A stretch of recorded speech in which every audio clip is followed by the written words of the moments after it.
Bonjour à tous et bienvenue dans ce cours numéro 10 de C++.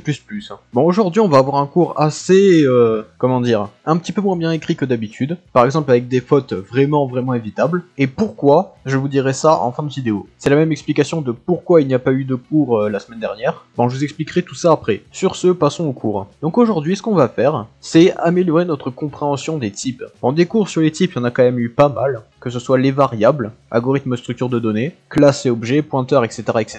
Bon bah aujourd'hui on va réunir en un seul cours tout ce qu'on n'a pas eu le temps de voir. Bon, pourquoi est-ce que je fais ça maintenant et de la façon qui va suivre? Pareil, je vous dirai ça en fin de cours. Bon, on va commencer par étendre leur utilisation pendant leur création, donc avec les classes surtout, pour compléter un petit peu les paradigmes qu'on a vus. Donc bon là c'est surtout la PO, programmation orientée objet. Donc on va commencer avec un truc assez cool et assez pratique, les opérateurs de classe. Bon, est-ce que j'ai vraiment besoin de vous présenter ce qu'est un opérateur? Plus, moins, fois, égal, divisé, et même des opérateurs un petit peu plus atypiques comme cet opérateur là. Bon, il y en a pas mal en tout. Cependant, lors de la conversion en code assembleur, quand il s'agit de nombres, et ben du coup si on veut faire une opération avec, ben c'est pas compliqué puisqu'en assembleur, il y a des méthodes pour faire les opérations plus, moins, etc. Cependant, si on veut faire ça avec un type un petit peu plus compliqué, comme des std strings, par exemple là A et B, si on les additionne, comment ça se fait que le C++ sache comment traiter l'addition? Ça peut paraître logique pour un esprit humain, vous prenez le contenu du premier, le contenu du deuxième, vous les mettez à côté, vous faites une nouvelle chaîne, cependant ben ça le code lui il le sait pas, donc il faut lui spécifier. Pour ça, ben, il va falloir utiliser des méthodes spéciales, avec la technique de surcharge qu'on a vu lors du cours sur les classes. Ces méthodes c'est les opérateurs. Parce que oui, ces opérateurs en fait, si vous l'utilisez sur une classe, elles vont utiliser des méthodes surchargées dans la classe. Donc par exemple, l'opérateur plus va utiliser la méthode opérateur plus, écrite comme ça. Sachant que opérateur, c'est un mot-clé en C++, donc si vous faites ça, il n'y a pas de problème. Bon, bien sûr, en paramètres, il va falloir mettre l'objet avec lequel vous faites l'opération, qui sera passé juste ici, et vous devez retourner le résultat de l'opération, donc ici ben, un nombre complexe, parce que oui, du coup là, cette classe, ce sera à propos des nombres complexes. Bon ben là, vous faites tout simplement une opération de nombre complexe qui est pas si compliquée. Vous la retournez, et comme ça, hop, l'opération va être remplacée du coup par ce qui est retourné, donc ben, du coup ce qu'on veut. Bon, cette syntaxe là, du coup, c'est la même pour tous les opérateurs classiques, donc plus, moins,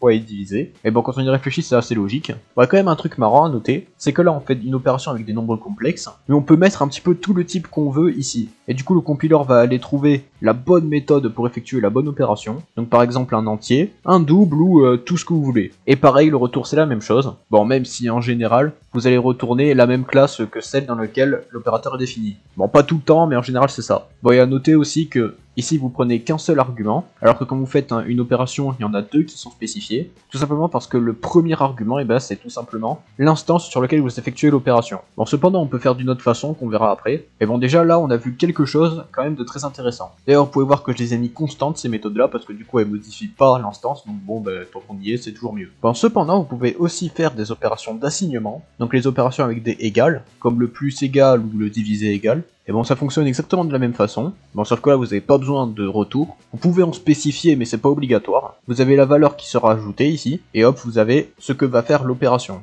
Donc ici, plus égal, donc hop, on va rajouter la valeur nécessaire. Là, moins égal, donc bon, on enlève. Et on peut faire pareil avec fois égal et divisé égal. Allez, petit truc que j'ai oublié de dire, et que j'enregistre même après la séquence que vous venez de voir, c'est que si l'opérateur doit retourner quelque chose, en général, c'est toujours la même chose, c'est une référence vers l'instance qui subit l'opération. Donc le premier élément du plus égal. Alors comment faire ça? Eh ben c'est très simple. Il existe un mot-clé en C++ qui s'appelle this, qui, si utilisé dans une instance, donc dans une méthode du coup, retourne un pointeur vers l'instance actuelle. Bon, ça c'est extrêmement pratique du coup, pour pouvoir utiliser l'instance directement dans une de ces méthodes, parce que pour l'instant du coup on n'a pas vu comment faire. Donc c'est le mot-clé this qu'il faut utiliser. Et du coup, comme c'est une référence qu'on va retourner, on va rajouter une petite étoile avant, donc comme on a vu sur le cours sur les pointeurs. Donc voilà, un mot-clé très important pour pouvoir utiliser une instance dans elle-même. Bon, ici du coup pas de constante, parce qu'on modifie l'instance, mais à part ça c'est exactement le même principe. Bon, c'est cool parce que dès qu'on a le truc, la façon dont on doit utiliser l'opérateur, et ben après tout le reste, ben ça va nickel.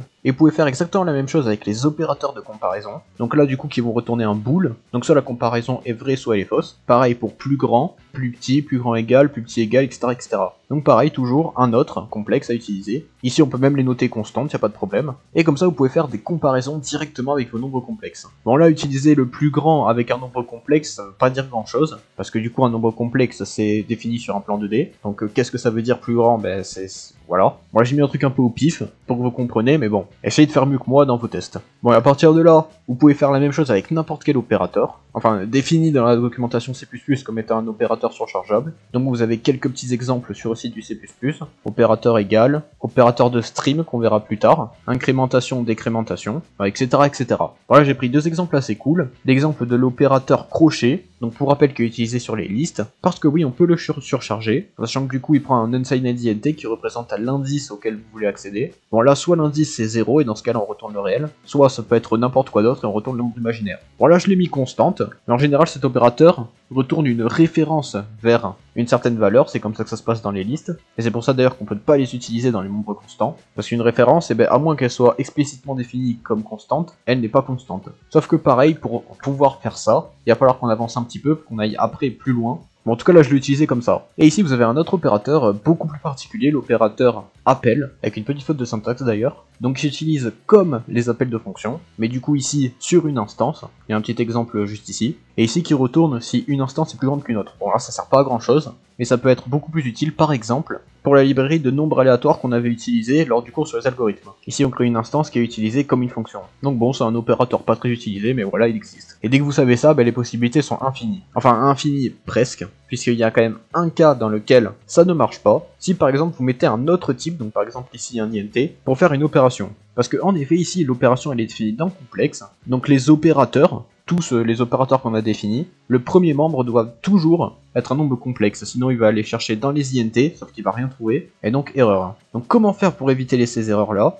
Il va falloir faire avec la technique que je vous ai dit que j'allais présenter dans pas longtemps, donc en mettant l'opérateur hors de la classe. Donc là dans le cas des opérateurs par exemple plus, moins, tout ça, il faut mettre deux valeurs, la première et la deuxième du coup. Dans ce cas là un int et un complexe, ou un complexe et un int. Comme ça du coup les deux ne poseront plus problème. Et à part le fait que du coup pour accéder à l'instance de complexe il faudra accéder à C et plus à l'objet directement, il n'y a absolument aucune autre différence. Le système de retour c'est la même chose, constante pas besoin, du coup c'est pas des méthodes. Par contre si besoin vous pouvez le définir directement ici. Et donc tout est bien qui finit bien. Ah et d'ailleurs j'en profite pour vous présenter un petit opérateur, l'opérateur OSStream, l'opérateur de flux. C'est l'opérateur qui nous permet du coup d'utiliser une quelconque classe, donc par exemple ici un complexe, via stdkout, donc comme ça. Donc ici là c'est comme ça que l'opération est faite. Là hop l'opérateur c'est lui, donc il retourne un complexe. Dans stdkout via cet opérateur là, hop, il effectue l'opération et il retourne ce truc là qu'on appelle un flux mais qu'on ira étudier plus précisément après. Donc comme ça vous rendez vos possibilités d'utilisation de classe encore plus grandes. Bon on a vu des opérateurs, maintenant on va en voir d'autres, mais qui sont un petit peu différents dans leur utilisation, puisqu'ils permettent de convertir un type en un autre type. Par exemple pour les nombres, je vais prendre ça comme exemple pour introduire le tout, vous avez plusieurs types, int, double, long, etc. etc.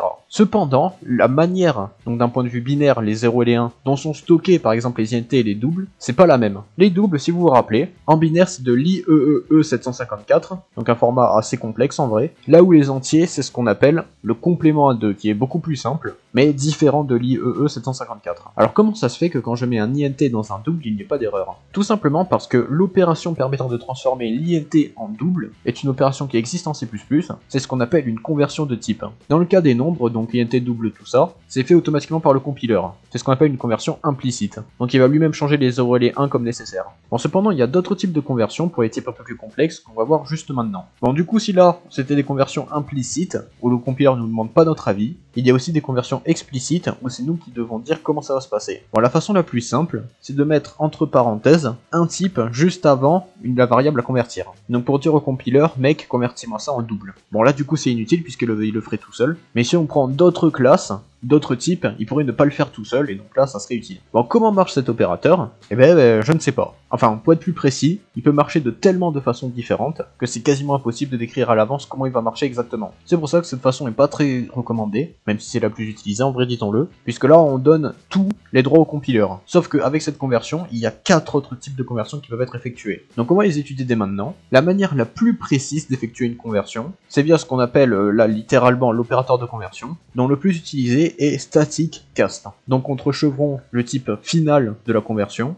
et entre parenthèses la variable à convertir. L'idée, c'est de dire au compileur d'aller chercher dans la classe de la variable à convertir une méthode qui permet la conversion définie par l'utilisateur vers le nouveau type. Alors comment faire ça? Il y a deux manières de faire. La première manière, c'est avec une surcharge de méthode très précise, qu'on appelle la méthode opérateur nouveau type. Donc le nouveau type qui peut être ce que vous voulez, donc un int, un double, etc. etc.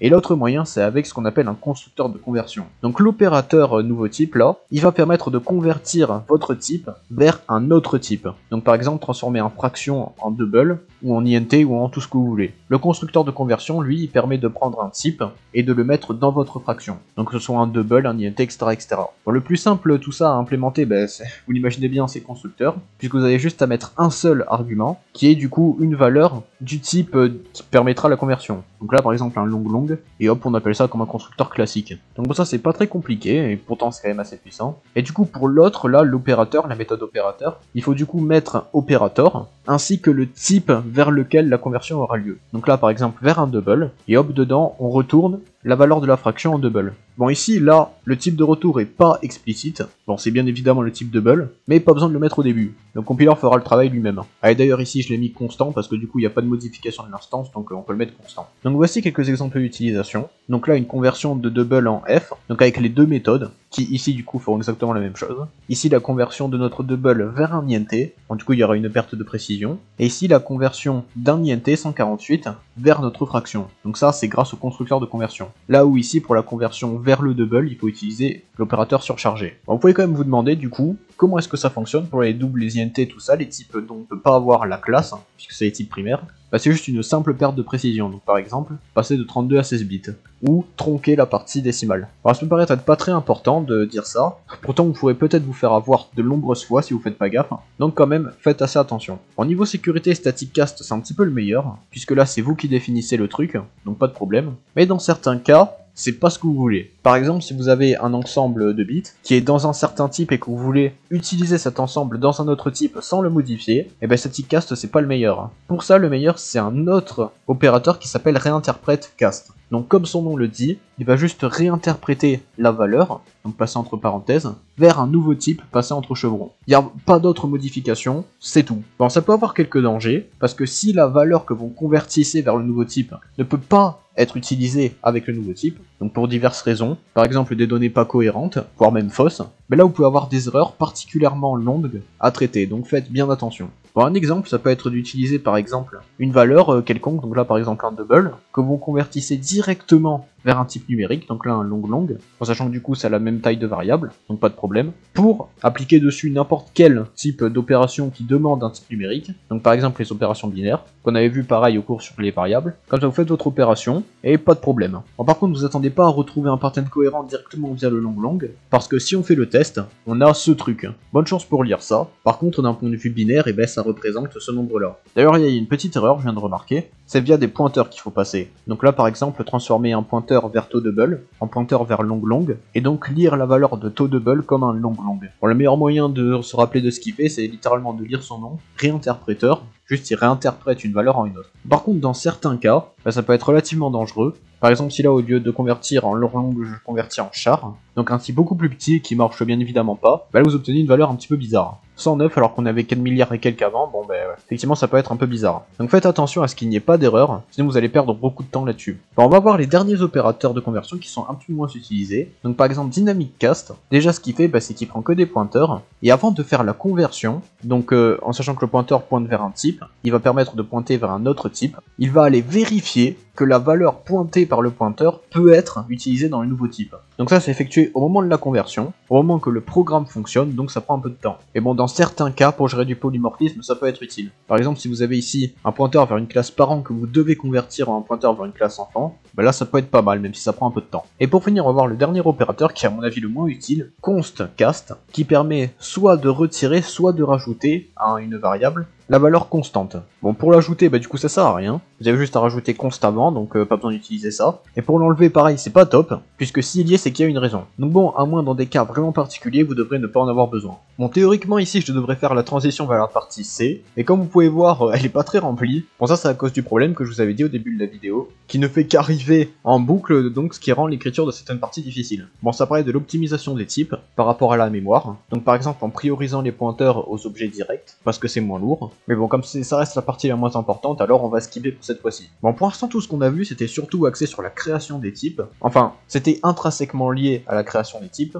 Là ce qu'on va voir ça l'est beaucoup moins, puisque ici ce qu'on va faire ce n'est pas créer les types, mais les utiliser à leur plein potentiel. Bon, la vérité on a vu quasiment toutes les utilisations des types pour l'instant, et donc aussi du coup de leur instance, mais il reste quelques petites choses que nous pouvons voir et que bon faut bien mettre quelque part, donc ça sera ici. Bon, on va commencer par un type très particulier qui est le type fonction. J'en ai pas parlé encore, mais bon c'est l'occasion d'y venir, parce que depuis le début on a bien fait la différence entre les variables et les fonctions, et ben là on va établir un ultime lien entre les deux pour utiliser une fonction comme une variable. Bon, on peut pas utiliser une instance d'une fonction directement, par contre on peut l'utiliser via un pointeur ou une référence de fonction, parce que oui on peut faire des pointeurs et des références vers des fonctions. Bon, la création est assez complexe, c'est la syntaxe type de retour, entre parenthèses une étoile et le nom du pointeur, et puis encore après, entre parenthèses, les types d'arguments. Donc là par exemple int, on pourrait rajouter un petit peu ce qu'on veut selon ce que la fonction nous demande. Donc là hop, on crée notre pointeur, et là du coup on peut utiliser notre fonction. Et bon après du coup on peut utiliser directement la fonction via le pointeur, sans même avoir à accéder directement à l'objet dans le pointeur, donc juste comme ça on peut le faire. Bon, et si vous avez la flemme d'écrire tout le type nécessaire, vous pouvez utiliser un typedef,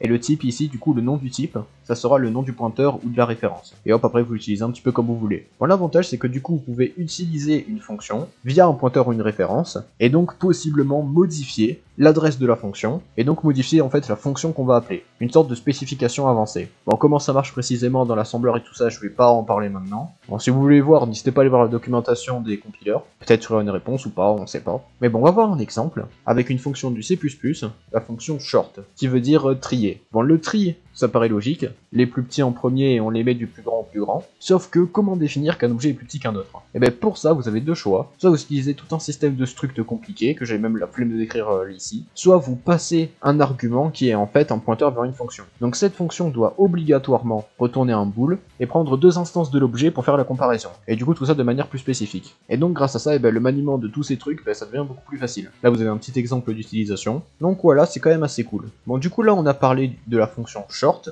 et ça pourrait vous intéresser et vous pourrez vous dire, tiens, comment est-ce que je pourrais avoir des informations sur cette fonction, ou sur d'autres fonctions similaires, en sachant quand même qu'il n'en manque pas. Bon, mais pour ça, il faut un truc que vous connaissez certainement, une documentation, et l'avantage, c'est que dans le cas des types qu'on a déjà vus, donc que ce soit la fonction short, les vecteurs, les strings et tout ça sont des types standards au C++, et donc leur documentation est très simple à trouver. Bon, même s'il en existe plein, personnellement, celle que j'utilise, c'est celle de CPP référence, créée sous le modèle wiki, et qui contient plein d'informations sur le langage. Bah, par contre, c'est en anglais. Par exemple, on va prendre un truc un peu au pif, ce truc-là, le formatage de texte, et ben vous avez pas mal d'informations dessus, et vous pouvez voir qu'il y en a quand même pas mal. Bon, niveau information nécessaire, le plus important dans la documentation, c'est les headers nécessaires, donc la format, la façon dont sont définies les classes et les fonctions, comment les utiliser, et aussi comment ne pas les utiliser. Bon, tout ça, du coup, c'est disponible sur ce site. Bon, pour ceux qui préfèrent le français, sachez que Microsoft propose une documentation en français, avec quand même pas mal de choses, même si c'est plus axé sur leur version du C++, Visual, ça peut quand même être très intéressant selon ce que vous avez besoin de faire. Et d'ailleurs, pour ce genre de truc, il faut pas hésiter à utiliser Google et tout ça,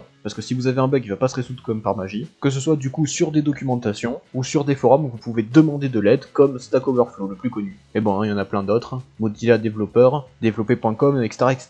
Bon, on va prendre un petit exemple d'analyse, qui va aussi permettre d'introduire un truc assez utile, avec une classe, du coup, standard en C++ qu'on va aller analyser, la classe Basic iOS et tous ses enfants. Qu'est-ce qu'elle permet de faire? Elle permet de faire de l'entrée-sortie en C++. Donc en fait de faire de la communication avec le programme. Donc par exemple, un truc qu'on n'a pas vu encore et qui est pourtant extrêmement important dans les ordinateurs, la modification de fichiers. Bon, je vais vous aider parce que du coup, la classe nécessaire c'est la classe fstream pour modifier des fichiers. Et vous avez du coup sur la page tout ce qu'elle permet de faire. Bon, un exercice très intéressant pour tous ceux qui veulent aller loin dans le C++, c'est d'essayer d'aller lire tout ce qui est écrit là-dessus, d'essayer de choisir les informations intéressantes et celles qui ne sont pas, pour pouvoir utiliser la classe fstream, enfin basic fstream. Fstream c'est un simple typedef, pour l'utiliser correctement. Bon, pour ceux qui ont la flemme ou qui veulent la correction, je vais vous donner quelques informations tout de suite. Donc on apprend en fait que cette classe permet de manipuler des fichiers selon le système de stream en C++. Donc stream en français flux, vous ouvrez un flux vers quelque chose, comme par exemple vers un fichier, et vous le modifiez via ce flux, en lui insérant des données ou en lui enlevant des données. Enfin vous lui enlevez pas vraiment, vous les lisez, vous les aspirez un peu. difficile de trouver le bon vocabulaire pour des trucs anglais comme ça. Si on regarde ses parents, donc Basic iOS Stream, Basic IS Stream, Basic OS Stream, Basic iOS et iOS Base, on voit qu'il y a Basic OS Stream et Basic IS Stream qui permet de faire rentrer et sortir des données. Donc dans le cas des fichiers, qui permet de lire et écrire dans des fichiers. La façon dont il faut faire exactement est du coup décrite dans la documentation. Donc par exemple pour écrire, il faut utiliser la méthode write qui prend des données et les écrit. Sinon vous pouvez utiliser l'opérateur d'entrée directement. Et pour lire des données, il faut utiliser la méthode read qui extrait un bloc de données. D'ailleurs, il faut être assez vigilant à la façon dont c'est défini tout ça, puisqu'il va falloir passer un tableau de char et la taille du tableau de char pour lire les données. Alors peut-être pas la méthode la plus simple à utiliser, il y a peut-être plus simple. Ouais, getLine c'est un peu mieux, c'est la même chose, sauf qu'elle retourne faux si la lecture n'a pas pu être faite. Parce qu'en effet, il y a tout un système de curseurs pour lire les données une par une. Petit indice, les curseurs, c'est dans TETG et SIGG. Bon, tout ça pour vous dire que sur la documentation, il y a tout, et qu'en lisant bien tout ça, vous pouvez vous débrouiller sans aucun problème. Et même en vrai, en lisant bien toute la documentation qu'il y a sur ce site web, pas besoin de tout le cours. Bon, même si c'est mieux quand même d'avoir les bases. Bon, même si après aussi ça dépend des documentations. Donc il ne faut absolument pas les nier. Alors pour ceux qui veulent un petit peu aller s'entraîner sur les recherches, un truc que vous pouvez aller essayer d'aller rechercher c'est stdkout, donc le truc qui nous permet du coup de mettre des choses dans la console. Vous pouvez aller jeter un coup d'œil pour comprendre un peu mieux comment ça marche. Vous pourrez même voir que c'est en fait une instance de la classe OSStream, et donc vous pouvez voir tout ce que vous pouvez faire avec. Pour tous ceux qui sont curieux, alors allez là-dessus, vous allez vraiment vous amuser. Et pour en finir avec tout ça, on va parler de type un petit peu plus universel, parce que là du coup on a fait que les types standards. Cependant, si vous voulez utiliser une librairie de quelqu'un d'autre, donc au pif glfw qui permet de faire de l'OpenGL, et ben là, il y a de fortes chances que la documentation ne soit pas la même. Bon, en général c'est dans un site web, comme par exemple ici, où en cliquant sur les bons liens et sur ce qu'ils indiquent, vous pouvez vous débrouiller sans trop de problèmes. Bon, des librairies comme ça il y en a pas mal, qu'on ira d'ailleurs un petit peu explorer dans les prochains cours, pour étendre encore plus notre utilisation du C++, comme du coup la glfw, ou Port Audio, qui permet d'utiliser du son. Là la documentation elle est juste ici, et vous avez pas mal de trucs pour bien utiliser chaque librairie. Bon, cependant c'est pas tout le temps le cas, des fois la documentation elle est pas bien présentée sur un site web, mais elle est autre part. Bon, vous inquiétez pas, elle est quand même quelque part, sinon du coup la librairie elle ne vaut rien. Et en général elle est soit embarquée dans un point PDF, soit dans un HTML, donc pour être utilisé comme un site web hors ligne, soit directement dans le header. Dans ce cas alors il faut aller fouiller le code source pour avoir la documentation. Alors c'est pas du tout le plus simple, mais bon, des fois pas de choix. La plus célèbre dans ce cas c'est Zlib, qui permet de faire de la compression et de la décompression facilement, et qui est aussi très connue parce qu'elle est très vieille, et du coup, elle a donné naissance à plein de trucs assez cool, comme son propre système de licence. Et bon, pour ceux qui veulent un indice de où est la documentation ici, parce que c'est pas facile à trouver, le meilleur endroit, c'est dans Zlib Information, Zlib Manual et Zlib Usage Example, et hop, ici vous avez quelques fonctionnalités. Alors si vous galérez trop, vous embêtez pas, faites un CTRL F, et cherchez des mots qui peuvent en général représenter une documentation comme documentation, manual, information, etc. etc. Bon, ça demande un petit peu de jugeote quand même, mais vous inquiétez pas, on s'y fait assez vite. Bon, et dernier truc quand même, bon, qui peut paraître assez obvious, mais il faut quand même le dire, si vous installez une librairie, essayez de bien comprendre comment elle fonctionne avant de l'utiliser pleinement. Ça serait dommage qu'à la moitié du code vous vous rendez compte qu'en fait ça fasse pas ce qu'elle voulait. Donc il faut déjà apprendre le code source et comment la librairie est implémentée, mais aussi la façon dont fonctionne ce que traite la librairie. Donc ici par exemple la compression de données. Bon, la compression de données c'est pas bien compliqué, mais pour des trucs un petit peu plus chauds comme par exemple le son avec Port Audio, ça peut être intéressant d'un petit peu apprendre comment fonctionne le son sur ordinateur avant de commencer à utiliser une librairie de ce genre. Ça pourra vous éviter les mauvaises surprises dans le futur. Donc du coup c'est tout ce petit cours, je pense à plus, n'hésitez pas à vous abonner et tout et tout. Bon, un cours marqué par du coup de gros problèmes comme je l'avais dit en début de vidéo. Le problème en question c'est ma connexion internet qui est extrêmement instable, et même en vrai inutilisable la moitié du temps, ce qui rend les recherches, la programmation, parce que du coup tout ça c'est sur GitHub, et donc il faut faire les git pull, tout ça, ce qui sans internet n'est pas possible, mais aussi les tests plus compliqués. C'est pour ça qu'on pourrait croire qu'il a un petit peu été écrit dans la précipitation, parce que bon, fallait bien qu'il sorte un jour, qui serait d'ailleurs le même jour qui serait sorti s'il n'y avait pas eu de bug internet, donc du coup on a juste un cours de retard, ce qui est vraiment pas grave, et en sachant qu'en plus ce cours c'est le dernier cours, enfin l'avant-dernier cours du chapitre 2 avec les bases du C++, parce que déjà avec tout ça vous avez de quoi bien vous débrouiller, mais bon la programmation et le C++ c'est bien, mais savoir réfléchir derrière c'est mieux, et c'est très certainement ce qu'on attaquera dans les prochaines parties. Donc pour l'instant on a la forme, il ne reste plus que le fond. Bon, sur ce, c'est une bonne journée, une bonne vie, une bonne réalisation de type complexe, et sur ce je vous dis à plus.